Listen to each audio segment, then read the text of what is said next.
يا رب صل على محمد، يا رب صل عليه وسلم. يا رب صل على محمد أفضل من بالتقى تحقق. يا رب صل على محمد، يا رب صل عليه وسلم. يا رب صل على محمد من بالسخاء والوفاء تقلق. يا رب صل على محمد، يا رب صل عليه وسلم. يا رب صل على محمد واجمع من الشمل ما تفرق. يا رب صل على محمد، يا رب صل عليه وسلم. يا رب صل على محمد واصلح وسهل ما قد تعود.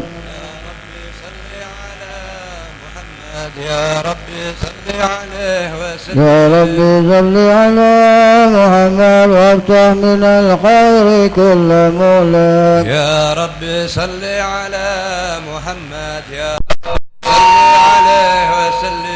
يا رب صل على محمد وآله ومن بالنبي تعلق. يا رب صل على محمد، يا رب صل عليه وسلم. يا رب صل على محمد وآله ومن بالحبيب يشهد. يا رب صل على محمد، يا رب صل عليه وسلم. يا رب صل على محمد. يا رب صل عليه وسلم.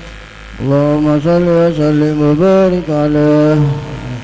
بسم الله الرحمن الرحيم. إنا فتحنا لك فتحا مبينا ليغفر كل ملائكة من ذنبك وما تأخر ويتم نعمته عليك ويهديك صراطا عزيزا. لقد جاءكم رسول من أنفسكم عزيز عليه ما عنتم حريص عليكم بالمؤمنين رؤوف رحيم. وإن تولوا فقل حسبي الله لا إله إلا هو عليه توكلت وهو رب العرش العظيم. يا أيها النبي إنا أرسلناك شاهدا ومبشرا ونذيرا وداعيا إلى الله بإذنه وسراجا منيرا وبشر المؤمنين بأن لهم من الله فضلا كبيرا. محمد رسول الله والذين معه أشدوا على الكفار رحماء بينهم تراهم ركعا سجدا يبتغون فضلا من الله رضوانا فيما التوراة وما في الإنجيل كذلك خسسته فأزاره فاستغلظ فاستوى على سوقه يجيب ليغيظ بهم الكفار. وضلوا الذين آمنوا وعملوا الصالحات منهم مغفرة وأجرا كريما. إن الله وملائكته يصلون على النبي يا أيها الذين آمنوا صلوا عليه وسلموا تسليما.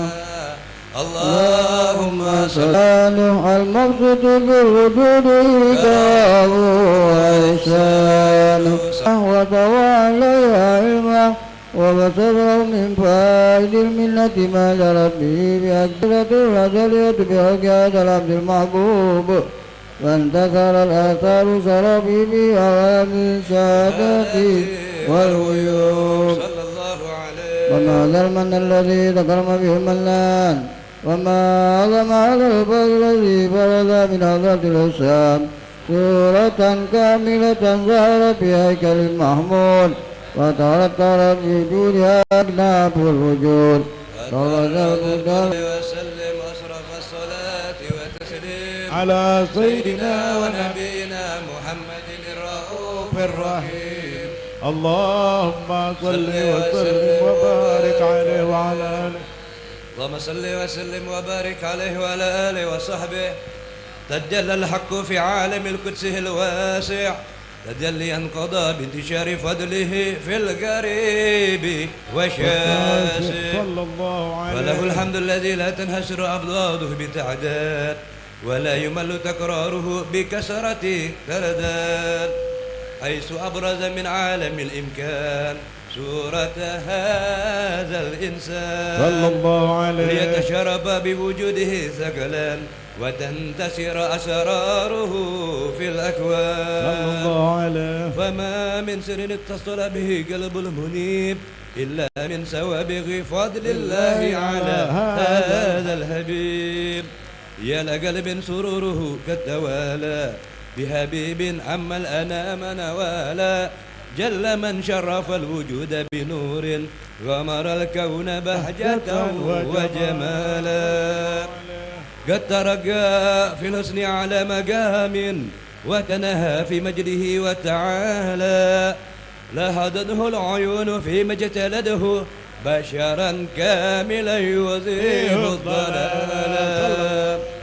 وهو من فلق علم ما قد رأته رفعة في سؤونه وكمالا فسبحان الذي أبرز من حضرة الامتنان ما يعجز عن وصفه اللسان ويهار في تعقل معانيه الجنان انتشر من في عالم البطون والظهور ما ملأ الوجود الخلق يا نور فتبارك الله من إله كريم بشرتنا آياته في الذكر الحكيم ببشارة لقد جاءكم رسول من أنفسكم عزيز عليه ما عنتم حريص عليكم بالمؤمنين رؤوف رحيم فمن فاجعته هذه البشارة وتلقاها بقلب سليم فقد هدي إلى صراط مستقيم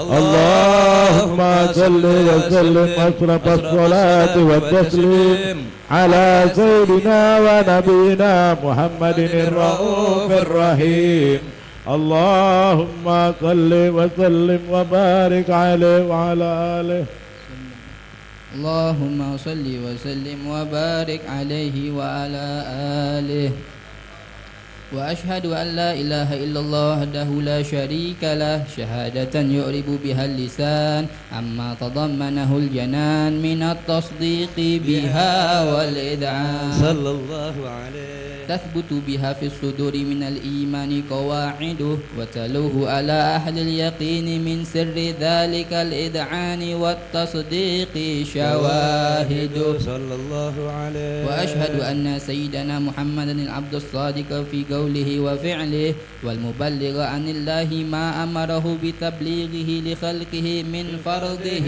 ونفله صلى الله عليه عبد أرسله الله للعالمين بشيرا ونذيرا فبلغ الرسالة وأدى الأمانة وهدى الله به من الأمة بشرا كثيرا صلى الله عليه فكان في ظلمة الجهل للمستبصرين سراجا وقمرا منيرا فما أعظمها من منة تكرم الله بها على البشر وما أوسعها من نعمة انتشر سرها في البحر والبر صلى الله عليه اللهم صل وسلم بأجل الصلوات وأجمعها وأزكى التحية وأوسائها على هذا العبد الذي وفى بحق العبودية وبرز فيها في خلعة الكمال وقام بحق الربوبية في مواطن الخدمة لله وأقبل عليه غاية الإقبال صلى الله عليه صلاة يتصل بها روح المصلي عليه به فينبسط في قلبه نور سر تعلق به وحبه ويكتب بها بعناية الله في حزبه وعلى آله وصحبه الذين ارتقوا صحوة المجد بقربه فتفيأ ظلال الشرف الأصلي بوده وحبه ما أطر الأكوان بنشر ذكراهم نسيم اللهم صل وسلم أشرف الصلاة والتسليم على سيدنا ونبينا محمد الرؤوف الرحيم اللهم صل وسلم وبارك عليه وعلى آله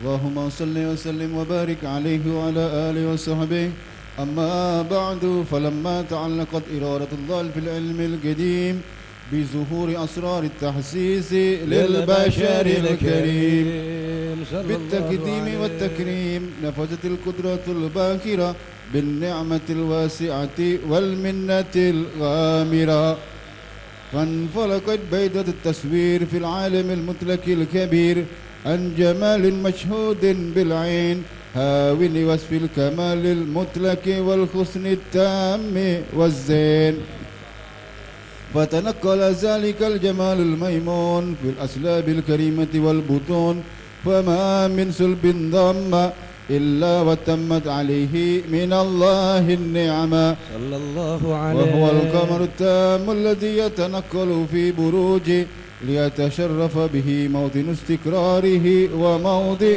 خروجه صلى الله عليه وقد قضت الأقدار الأزلية بما قضت وأظهرت من سر هذا النور ما أظهرت وحسست به من حسست صلى الله عليه وكان مستقر في الأسلاب الفاخرة والأرحام الشريفة الطاهرة حتى برز في عالم الشهادة بشرا لا كالبشر صلى الله عليه ونور حير الأفكار زهره وبهر فتعلقت همات الراكم لهذه الحروف بأن يركم في هذا القرطاس ما هو لديه من أجائب ذلك النور معروف صلى الله عليه وإن كانت الألسن تفي بأشر منشار أوصاف ذلك الموصوف تشويقا للسامعين من حواس المؤمنين وترويها للمتعلقين بهذا النور المبين صلى الله عليه وإلا فأنا تعرب الأكلام عن شؤون خير الأنام ولكن هزني إلى تدوين ما حفظته من شعر أشراف المخلوقين وما أكرم الله به في مولده من الفضل الذي عم العالمين وبقيت رايته في الكون منشورة على مر الأيام والشهور والسنين داعي التعلق بهذه الحضرة الكريمة ولا يجد التسوق إلى سماع أوصافها العظيمة ولعل الله ينفع به متكلم وسامع فيدخلان في شفاعة هذا النبي الشافع ويتروحان بروح ذلك النعيم اللهم صل وسلم أشرف الصلاة وتسليم على سيدنا ونبينا محمد الرؤوف الرحيم اللهم صل وسلم وبارك عليه وعلى آله اللهم صل وسلم وبارك عليه وعلى آله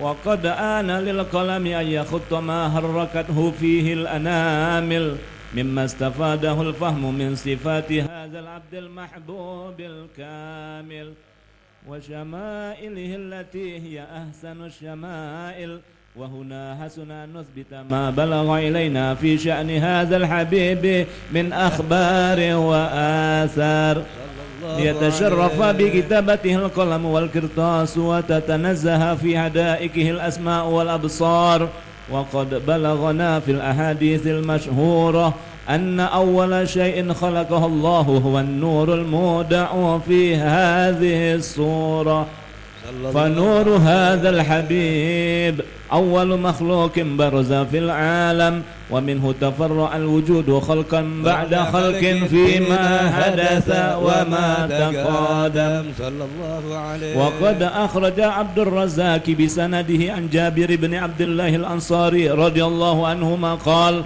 قلت يا رسول الله بأبي وأمي أخبرني عن أول شيء خلقه الله قبل الأشياء قال يا جابر إن الله خلق قبل الأشياء نور نبيك محمد صلى الله عليه وسلم من نوره وقد ورد من حديث أبي هريرة رضي الله عنه أنه قال قال رسول الله صلى الله عليه وسلم كنت أول النبيين في الخلق وآخرهم في البعث وقد تعددت الروايات بأنه أول الخلق وجودا وأشرفهم مولودا ولما كانت السعادة الأبدية لها ملاحظة خفية اختصت من شاءت من البرية بكمال الخصوصية فاستودعت هذا النور المبين أسلاب وبطون من شرف له من العالمين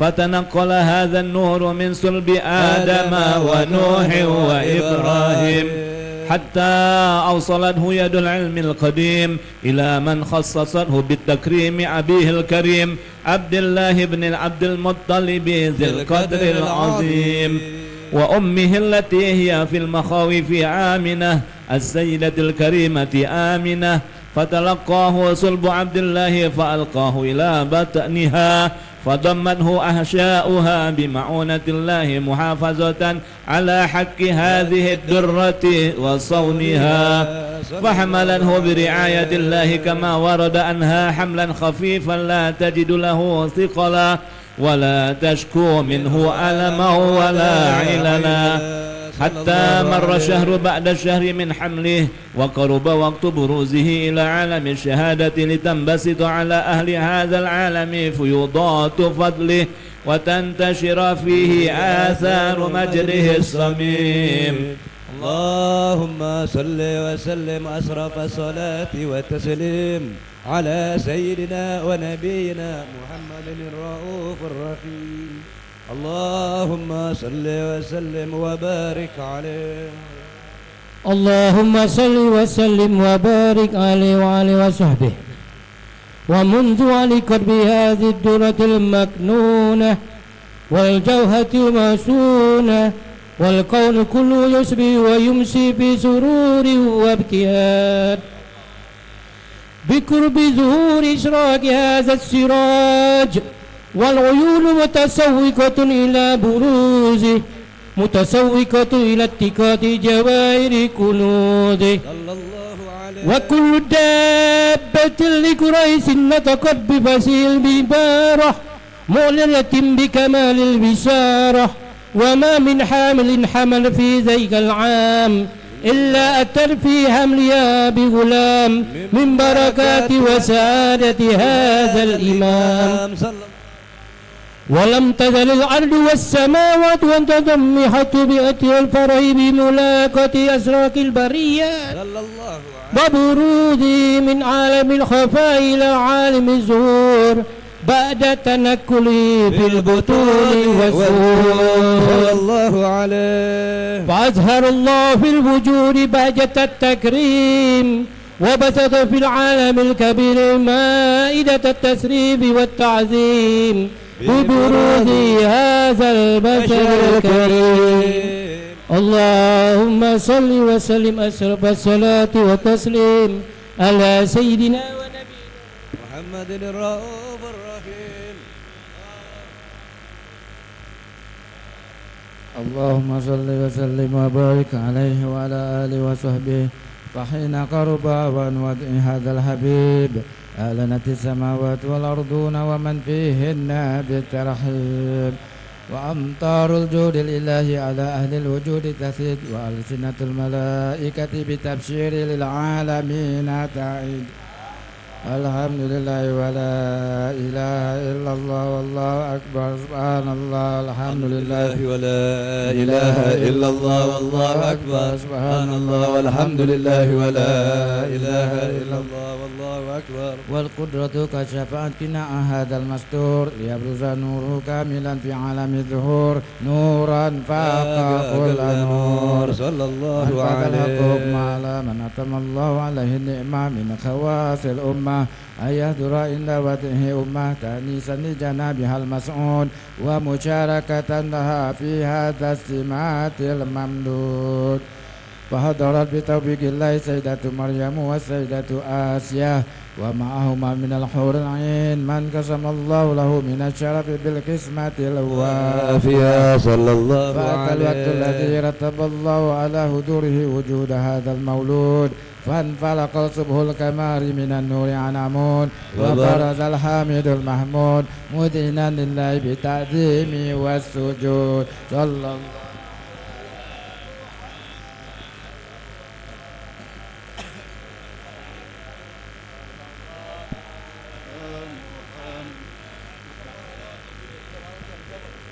طلع البدر علينا من ثنيات الوداع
سلام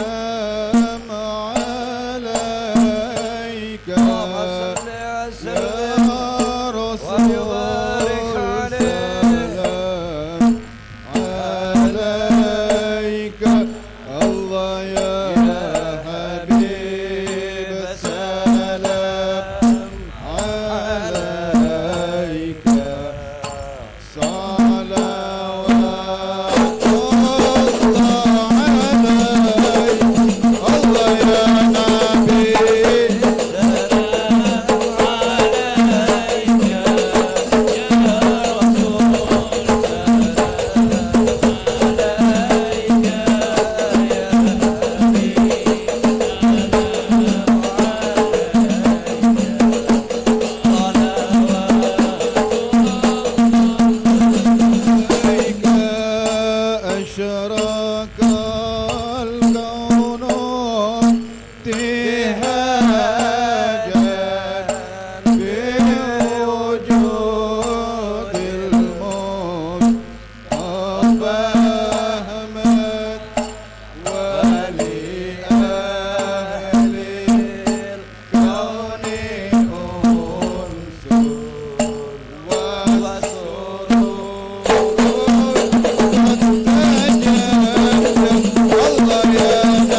محمد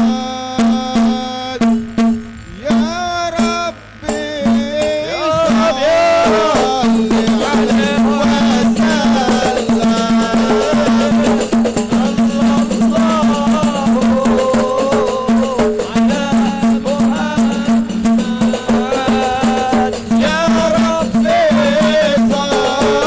صل عليه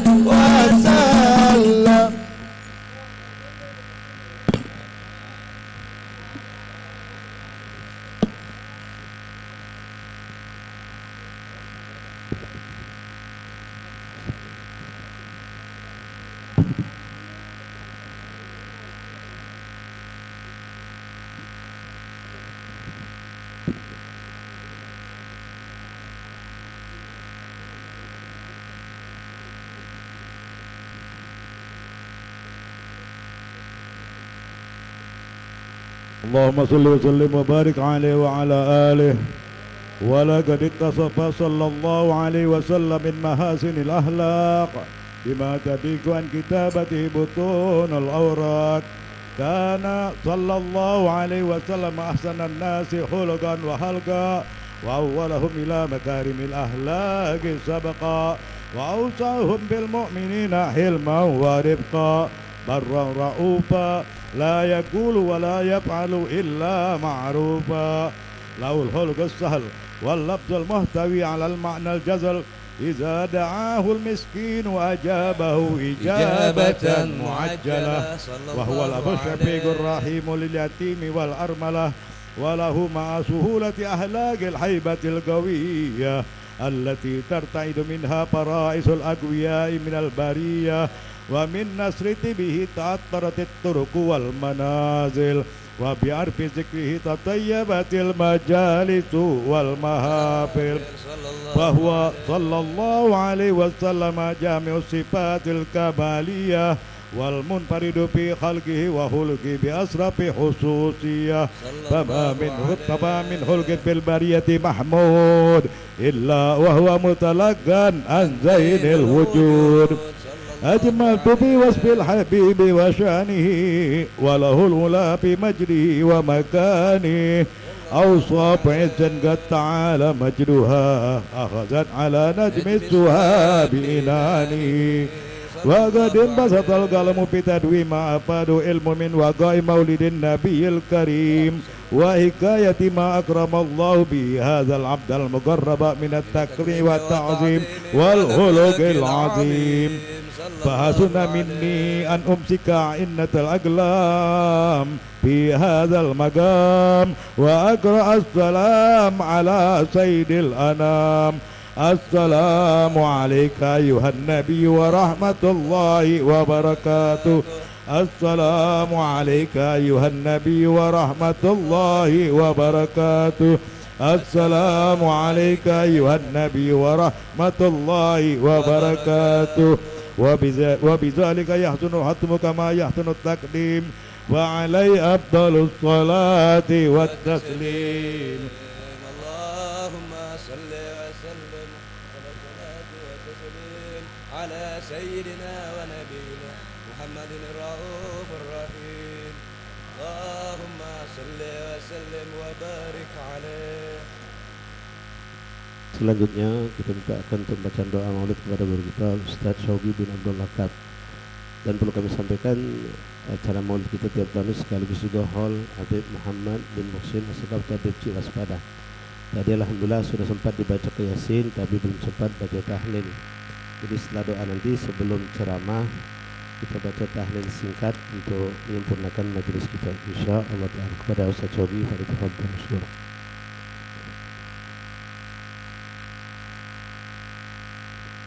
Astaghfirullahaladzim. Bismillahirrahmanirrahim.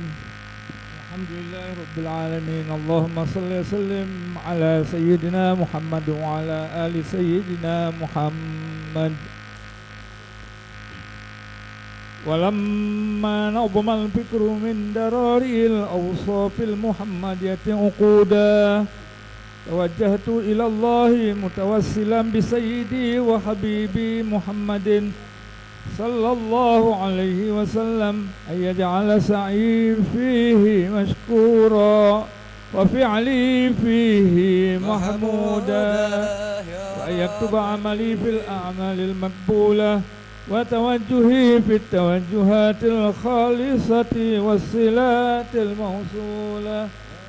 اللهم يا من إليه تتوجه الآمال فتعود ظافرة وعلى باب عزته تهت الرحال فتغشاها منه الفيوضات الغامرة. نتوجه إليك بأشرف الوسائل لديك سيد المرسلين عبدك الصادق الأمين سيدنا محمد الذي عمت رسالته العالمين، أن تصلي تسلم على الذات الكاملة مستودعي أمانتك وحفيظ سرك وحامل راية دعوتك الشاملة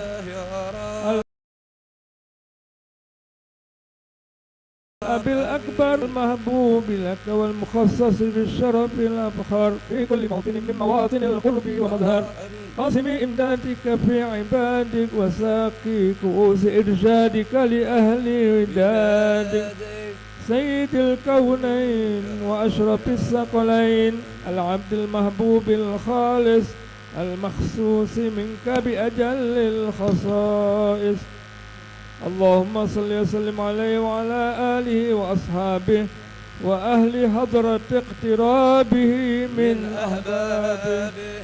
اللهم إنا نقدم إليك جاه هذا النبي الكريم ونتوسل إليك بشرف مقامه العظيم أن تلاحظنا في حركاتنا وسكناتنا بعين عنايتك، وأن تحفظنا في جميع أطوارنا وتقلباتنا بجميل رعايتك وحسين غايتك، وأن تبلغنا من شرف القرب إليك وإلى هذا الحبيب غاية آمالنا، وتتقبل منا ما تحركنا فيه من نياتنا وأعمالنا، وتجعلنا في حضرة هذا الحبيب من الحاضرين وفي طرائق اتباعه من السالكين، ولحقك وحقه من المؤدين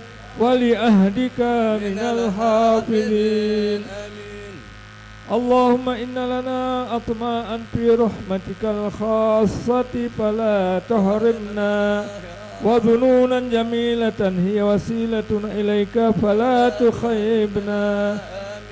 آمنا بك وبرسولك وما جاء به من الدين، وتوجهنا به إليك مستشفعين أن تقابل المذنب منا بالغفران والمسيء بالإحسان والسائل بما سأل والمؤمل بما أمل، وأن تجعلنا ممن نصر هذا الحبيب ووازره ووالاه وظاهره ومبركته وشريف جهته أولادنا ووالدينا وأهل قطرنا ووادينا وجميع المسلمين والمسلمات والمؤمنين والمؤمنات في جميع الجهات، وأدم راية الدين القويم في جميع الأقطار منشورة، ومعالم الإسلام والإيمان بأهلها معمورة معنا وسورة.